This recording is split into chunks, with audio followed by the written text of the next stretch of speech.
I was trying to come up with any player in the league that's going to have more of a say, like as a pendulum swinger between their team being not that good or potentially winning the whole thing.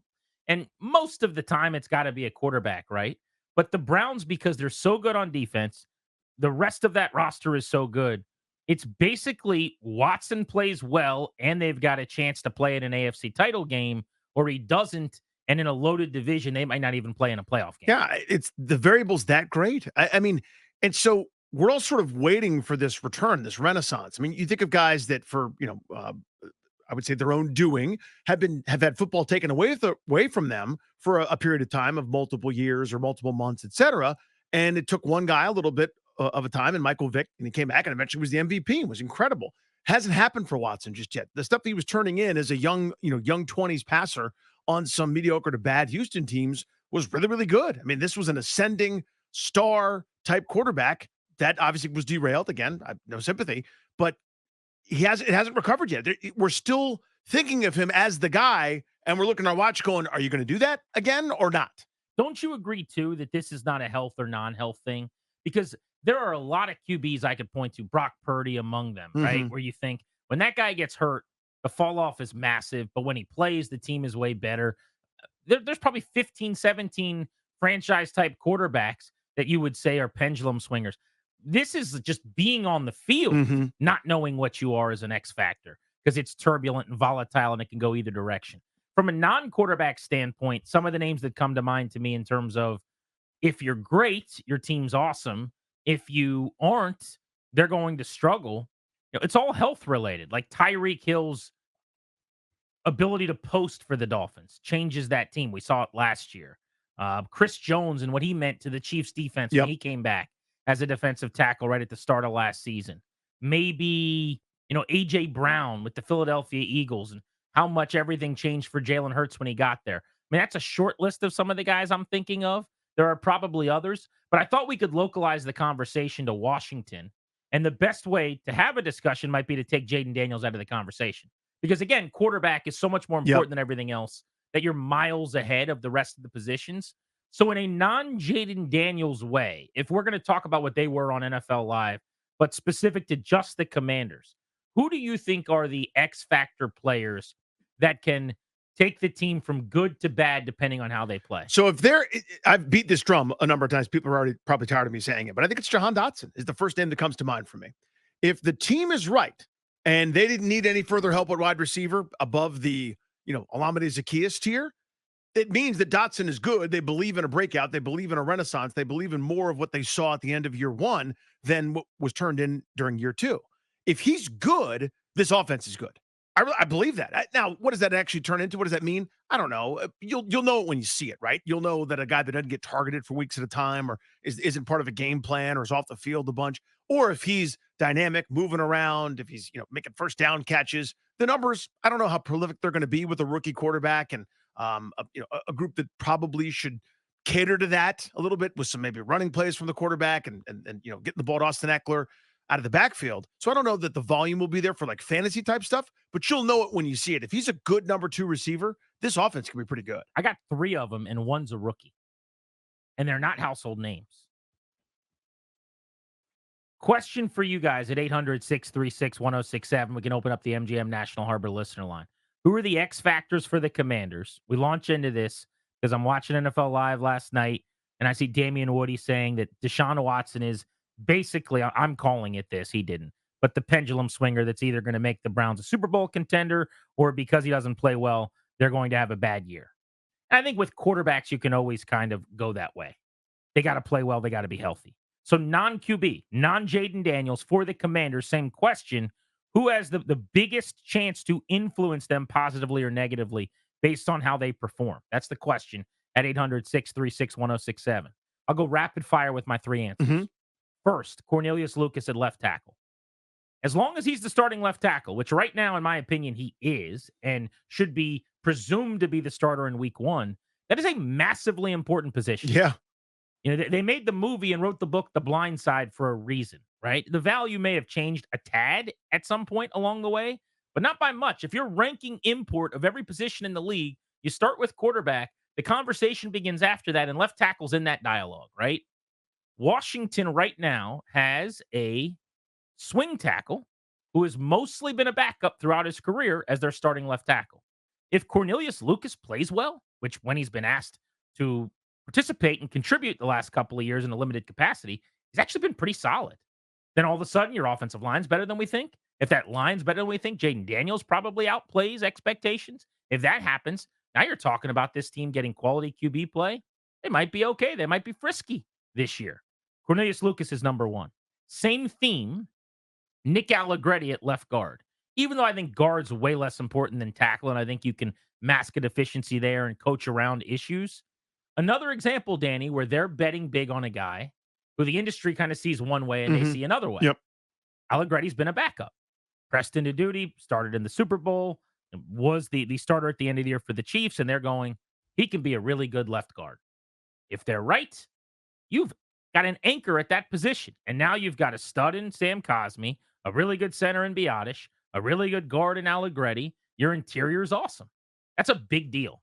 If he struggles or if he plays like a backup that they're having start 17 times that gets exposed, everything around him, including the left tackle and center positions, are going to feel the pain, right? We've seen that when a off-season move or a front office is wrong and doesn't work out at that position recently. And then my third guy, the rookie, other side of the ball, Mikey Sanders still at the nickel, a corner where they're really desperate for help. I think right now, Michael Davis, who they signed from the Chargers, is going to play a lot more than people think.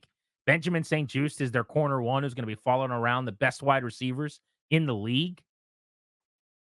So you need your second round pick at corner, even though I think he's going to play primarily inside, Sanders still to be really good right away. And if he is, secondary might actually outperform what we're thinking they are. Yeah. But if he really struggles, a la Martin and Forbes from last year, they're in trouble. Agreed. And now listen, I made this mistake previously when there was a bunch of linebackers on the defensive staff, and I go, the linebacker play will be better. So much for that. But in this case, there's a good track record here. Dan Quinn, Joe Witt, working with members of the secondary. You know about the track record there. They draft this guy, presumably because they saw something, and they didn't make a bunch of huge moves otherwise. They kind of filled in around the edges. You would expect an improvement over one of the worst units in the sport from last year. Who do you view in this X factor way as someone that is going to determine the quality of the Commanders based on what Washington gets out of them next year, other than Jayden Daniels? I gave three names, so I'll just choose one. For right now, I'm going to say Cornelius Lucas, even though I think that's kind of a dumb answer because I don't think he's going to be their starter for more than a month or so. My guess is Brandon Coleman or somebody who's not on the roster is going to end up starting at left tackle. But as of now, that's the left tackle. So that's my answer for now, is the left tackle, who we're not that sure is truly a starter, has to play not only like a starter, but a good one. So let's hope that he surprises us all. My answer was Jahan Dotson. I argue they needed help at receiver. They don't seem to think they did. They threw some numbers at it. The Olamide Zaccheaus, Demir Bird type tier of player, kind of a 4 or 5 on most good teams. And they drafted Luke McCaffrey there in the third round. If Dotson's good, aka the guy that we saw down the stretch in year one, this offense could be a lot better. Ken Carmen, who does radio in Cleveland, joins us at the top of the hour at 3.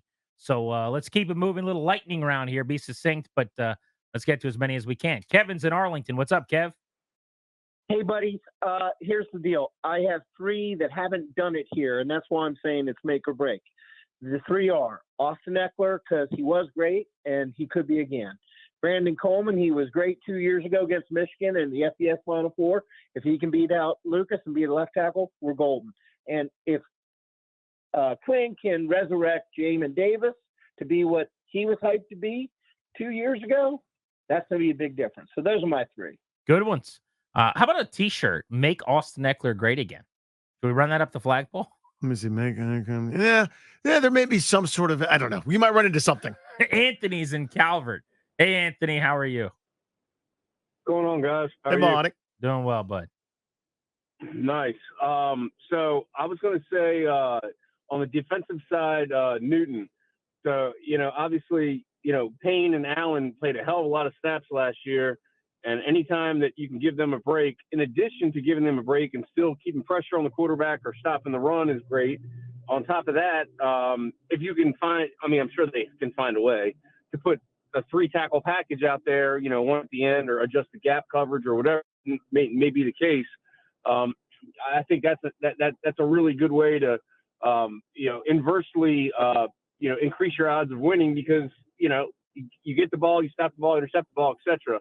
On the offensive side, and this is a little bit of a stretch, but I've liked the guy since we drafted him, and I'm not going to say he's a definitive answer by any means for offensive success, but I think Cliff You're breaking up. Broke up. Really It was Cliff Kingsbury was the idea? I don't know. He said drafted, so I don't think so. I thought I heard a Kingsbury in between the breakups, but yeah, I don't It know. was a dramatic buildup for us to never get that answer. A name that nobody has thought of. You can tweet us at Grant H. Paulson at Funny Danny. Let us know. I'll go back to the first answer, though. Jerjon Johnny Newton, the 21-year-old St. Pete, Florida native. He's 6'2", 295. I think it's a really good answer because he actually has the upside to be a true impact player at defensive tackle.